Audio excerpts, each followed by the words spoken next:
ಇವತ್ತೇನಾದರೂ ಹಾಸನ ಜಿಲ್ಲೆಯಲ್ಲಿ ಅಭಿವೃದ್ಧಿ ಅಂತಕ್ಕಂಥದ್ದನ್ನ ಕಂಡಿದ್ರೆ ಹಾಸನ ಜಿಲ್ಲೆಯ ನಗರದ ಜನತೆಗೂ ನಾನು ಮನವಿ ಮಾಡ್ತೇನೆ. ನಾವು ಬರೀ ಕೇವಲ ರೈತರ ಪಕ್ಷ ಅಲ್ಲ, ಇದು ರೈತರು ಶಕ್ತಿ ಕೊಟ್ಟಿರೋ ಪಕ್ಷ ಇದು. ಆದರೆ ಇವತ್ತು ರಾಜ್ಯದ ನಗರ ಪ್ರದೇಶಗಳಲ್ಲೂ ಅಭಿವೃದ್ಧಿಗೆ ಯಾವ ರೀತಿಯ ಒಂದು ಕಾರ್ಯಕ್ರಮಗಳನ್ನು ಕೊಟ್ಟಿದ್ದೇವೆ, ದಾಖಲೆಗಳನ್ನು ಕೊಡಲಿಕ್ಕೆ ತಯಾರಾಗಿದ್ದೇನೆ. ಸಿದ್ದರಾಮಯ್ಯನವರ 8 ವರ್ಷದ ಆಡಳಿತ, ಕಾಂಗ್ರೆಸ್ನ 50 ವರ್ಷದ ಆಡಳಿತ, ಸವಾಲು ಸ್ವೀಕಾರ ಮಾಡ್ತೀನಿ ಚರ್ಚೆ ಮಾಡ್ಲಿಕ್ಕೆ. ನಾನು ಕೇವಲ ಇದ್ದಂತ 20 ತಿಂಗಳು 14 ತಿಂಗಳು 2 ಬಾರಿ ಸ್ವತಂತ್ರವಾದ ಸರ್ಕಾರ ಅಲ್ಲ ನಂದು, ಬೇರೆ ಪಕ್ಷಗಳ ಹಂಗನಲ್ಲಾದಂಥವನು ನಾನು.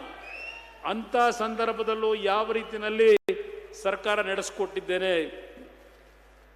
2018 ಹೇಳಿದೆ ನಾನು, ನನಗೇನಾದರೂ ಒಂದು ಬಾರಿ ಅಧಿಕಾರ ಕೊಟ್ಟರೆ ನನ್ನ ರೈತರು ಆತ್ಮಹತ್ಯೆ ಮಾಡ್ಕೋಬೇಡಿ, ನಿಮ್ಮ ಸಾಲ ಸಂಪೂರ್ಣ ಮನ್ನಾ ಮಾಡಿಕೊಡ್ತೀವಿ ಅಂತ. ಎಲ್ಲಿ ತರ್ತಾನೆ ದುಡ್ಡನ್ನ, ಇವನೆಲ್ಲ ಅಧಿಕಾರಿಗೆ ಬರ್ತಾನೆ ಅಂದರು. ಕೊನೆಗೆ ಸದ್ಯ ಅವರೇ ನಮ್ಮ ಮನೆ ಬಾಗಿಲಿಗೆ ಬಂದರು ಸ್ವಲ್ಪ ದಿವಸ. ಅವತ್ತು ನಾನು ಅವ್ರ ಜೊತೆ ಸೇರಕ್ಕೆ ನಮ್ಮ ಮನಸ್ಸು ಒಪ್ಪಿರಲಿಲ್ಲ. ಆದರೆ ನನಗೊಂದು ಮನಸ್ಸಿನಲ್ಲಿತ್ತು, ನನ್ನ ರೈತರಿಗೆ ಸಾಲ ಮನ್ನಾ ಮಾಡ್ತೀನಿ ಅಂತ ಹೇಳಿದ್ದೆ.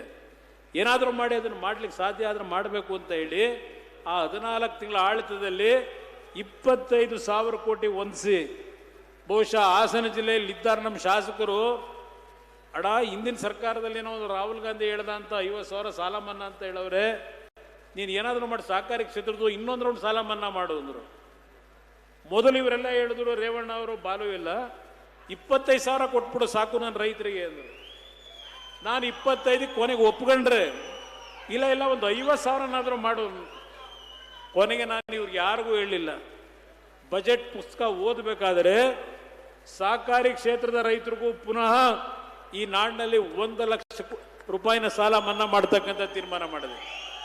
ಅದರಿಂದ ಇವತ್ತು ನಿಮ್ಮ DCC ಬ್ಯಾಂಕ್ಗಳು ಬದುಕವೆ, ಅದರಿಂದ ಬದುಕಿದ್ದಾವೆ. ಇವರೇನು ಕೊಟ್ಟಿದ್ದಾರೆ 5 ವರ್ಷದಲ್ಲಿ ಹೇಳಿ ಇವರು ರೈತನಿಗೆ. ನಾನು 25,000 ಕೋಟಿ ಮನ್ನಾ ಮಾಡಿದಾಗ ಯಾವ ಈ ರಾಜ್ಯದ ದೇಶದ ಪ್ರಧಾನಮಂತ್ರಿಗಳು ನರೇಂದ್ರ ಮೋದಿ ಅವರಿದ್ದಾರೆ, ಅವ್ರ ಮುಂದೆ ಹೋಗಿ ನಾನು ರೈತರ ಸಾಲ ಮನ್ನಾ ಮಾಡಿದ್ದೀನಿ, ನೀವು ಸಹಕಾರ ಕೊಡಬೇಕು, ನೀವು ದುಡ್ಡು ಕೊಡಿ ಅಂತ ಕೇಳಲಿಲ್ಲ. ನಾನು ಆ ಸಾಲ ಮನ್ನಾ ಮಾಡಿದ್ದು ನಿಮ್ಮ ದುಡ್ಡು, ನಿಮ್ಮ ತೆರಿಗೆ ಹಣ, ನಿಮ್ಮ ದುಡ್ಡಿಗೆ ಸಾಲ ಮನ್ನಾ ಮಾಡ್ತಕ್ಕಂಥದ್ದು ನಿಮ್ಮ ದುಡ್ಡನ್ನು ಮಾಡಿಕೊಟ್ಟೆ. ನಾನು ಸಾಲ ಮನ್ನಾ ಮಾಡ್ತಾ ಇದ್ದೇನೆ. ನಮ್ಮ ಕೂಲಿ ಕಾರ್ಮಿಕರು ಬೆಳಗ್ಗೆಯಿಂದ ಕಷ್ಟಪಟ್ಟು ಜೀವನ ಮಾಡಿ ಸಾಯಂಕಾಲ ಏನೋ ಒಂದು ಆ ದೇಹಕ್ಕೆ ದಂಡನೆ ಆಗಿರ್ತದೆ ಅಂತೇಳಿ ಬಾಟ್ಲು ತಗೋತಾರಲ್ಲ, ನಾನು ಸಾಲ ಮನ್ನಾ ಮಾಡಿದ್ದೀನಿ ಅಂತ ಈ ಸರ್ಕಾರದಲ್ಲಿ ಗ್ಯಾರಂಟಿ ಅಂತ ಹೇಳಿ 3 ಬಾರಿನೋ 4 ಬಾರಿನೋ ಆ ಕ್ವಾರ್ಟರ್ ಬಾಟಲ್ ರೇಟ್ ರೈಸ್ ಮಾಡಿದ್ರು, ನಿಮ್ಮ ಜೋಬಕ್ಕೆ ಕತ್ರೆ ಹಾಕಿದ್ರು. ಆ ಕೆಲಸ ನಾನು ಮಾಡದ್ನ?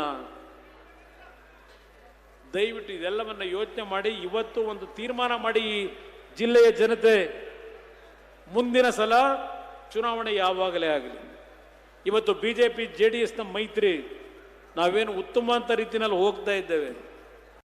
ಪ್ರಧಾನಮಂತ್ರಿಗಳು ನನಗೆ ಒಳ್ಳೆ ಎಲ್ಲ ರೀತಿಯ ಸಹಕಾರ ಏನು ಕೊಟ್ಟಿದ್ದಾರೆ ಕೇಂದ್ರದ ಮಂತ್ರಿಯಾಗಿ ಕೆಲಸ ಮಾಡಲಿಕ್ಕೆ. ರೇವಣ್ಣ ಅವರು ಹಲವಾರು ಬಾರಿ ಈಗಲೂ ಹೇಳ್ತಾರೆ, ಹಾಸನ ಜಿಲ್ಲೆಯ ಯುವಕರಿಗೆ ಕೆಲಸ ಕೊಡಲಿಕ್ಕೆ ಏನಾದರೂ ಮಾಡಿ ಕಾರ್ಖಾನೆ ಮತ್ತಿಲ್ಲಿ ಏನಾದರೂ ತರಬೇಕು ಅಂತ ಹೇಳಿ. ಅದು ಒಂದು ಭಾಗ. ಇವತ್ತು ನಮ್ಮ ಜಿಲ್ಲೆಯಲ್ಲಿ ವಿಶೇಷವಾಗಿ ಬೇಲೂರು, ಸಕಲೇಶಪುರ ಭಾಗದಲ್ಲಿ ನಮ್ಮ ರೈತ ಕುಟುಂಬಗಳು ವನ್ಯ ಪ್ರಾಣಿಗಳ ದಾಳಿಗೆ ಒಳಗಾಗಿ ಸಾವು ನೋವುಗಳು ಪ್ರತಿನಿತ್ಯ ಆಗ್ತಾ ಇದೆ. ಇತ್ತೀಚೆಗೆ ಒಂದು ವಾರದ ಹಿಂದೆ ಒಂದು ಹೆಣ್ಣು ಮಗಳು ಕಾಡಾನೆ ದಾಳಿನಲ್ಲಿ ಪ್ರಾಣ ಕಳ್ಕೊಂಡಂಥದ್ದು ಗಮನಿಸಿದ್ದೇನೆ. 2018 ನಾನೇ ಈ ರಾಜ್ಯದ ಮುಖ್ಯಮಂತ್ರಿಯಾಗಿ ಒಂದು ವರದಿಯನ್ನು ತಯಾರು ಮಾಡಿದ್ದೇನೆ. ಆ ವರದಿಯನ್ನು ಮುಂದೆ ಬಂದಂಥ ಸರ್ಕಾರಗಳು ಜಾರಿಗೆ ತರಲಿಕ್ಕೆ ಹೋಗಿಲ್ಲ.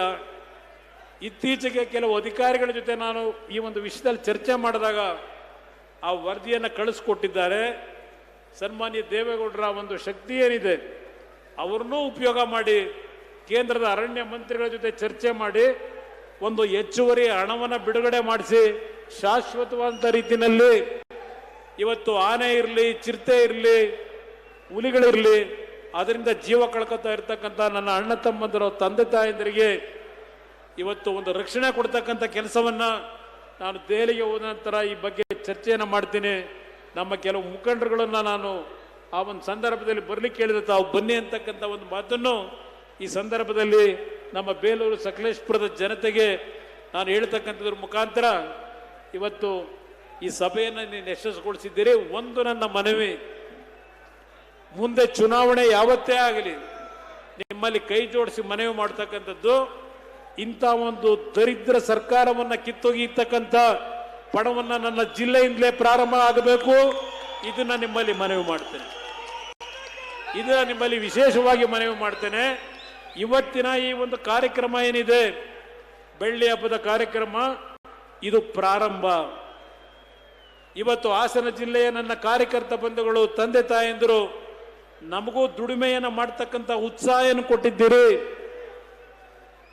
ನಾವು ಪುನಃ ಇವತ್ತು ರಾಜ್ಯದ 30 ಜಿಲ್ಲೆಯಲ್ಲಿ ಇದೇ ರೀತಿಯ ಕಾರ್ಯಕ್ರಮಗಳ ಮುಖಾಂತರ ಯಾವ ಕಾಂಗ್ರೆಸ್ನ ದುರ್ಬಳಕೆಯನ್ನು ಮಾಡಿ ಹಣವನ್ನು ಸಂಪಾದನೆ ಮಾಡಿದ್ದಾರೆ, ಆ ಅಕ್ರಮ ಹಣದಿಂದ ಈ ನಾಡಿನ ಜನತೆಯನ್ನ ನಾವು ಕೊಂಡ್ಕೊತೀವಿ ಅಂತಕ್ಕಂಥ ಅವರ ಒಂದು ದುರಹಂಕಾರ ಏನಿದೆ, ಅದನ್ನು ತಡೆಯತಕ್ಕಂಥ ನಿಟ್ಟಿನಲ್ಲಿ ಈ ನಾಡಿನಲ್ಲಿ ನಿಜವಾದ ಜನಪರವಾದಂತಹ ಜನತೆಯ ಸರ್ಕಾರ 2018ಗೆ ಬರಬೇಕು ಅಂದರೆ ನನ್ನನ್ನು ಜನ್ಮ ಕೊಟ್ಟಿರ್ತಕ್ಕಂಥ ಈ ಜಿಲ್ಲೆಯ ಪುಣ್ಯಭೂಮಿಯಿಂದ ಈ ಕೆಲಸ ಪ್ರಾರಂಭ ಆಗಲಿಕ್ಕೆ ನಿಮ್ಮೆಲ್ಲರಲ್ಲಿ ಕೈ ಜೋಡಿಸಿ ಮನವಿ ಮಾಡಿ ಈ ಒಂದು ಪಣವನ್ನು ತೊಡಬೇಕು ಅಂತ ಹೇಳಿ ನಿಮಗೆ ಒಂದಿಸಿ ನಾನು 2 ಮಾತು ಮುಗಿಸ್ತೇನೆ.